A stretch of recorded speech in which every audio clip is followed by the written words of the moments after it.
Today's key news in internal politics and internal affairs from India begins with a significant celebration.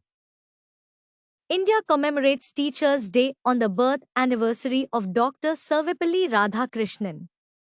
The President of India, Draupadi Murmu, presented the prestigious National Teachers Awards to 82 educators in Vigyan Bhavan.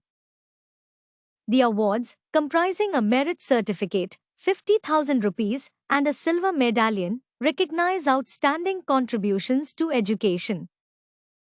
Moving to the energy sector, the Ministry of New and Renewable Energy has taken a bold step by exempting export-oriented green hydrogen projects from the domestic solar module requirement.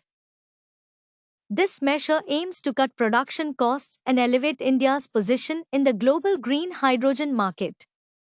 India has set an ambitious goal to produce 5 million metric tons of green hydrogen annually by 2030.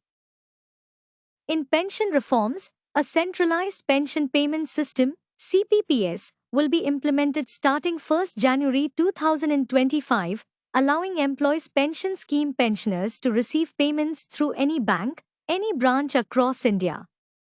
This will benefit over 78 lakh pensioners and modernize the pension system for enhanced convenience.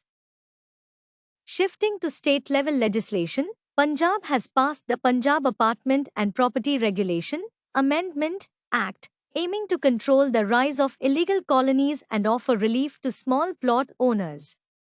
The amendment simplifies property registration processes and exempts smaller plots from obtaining no objection certificates, NOCs.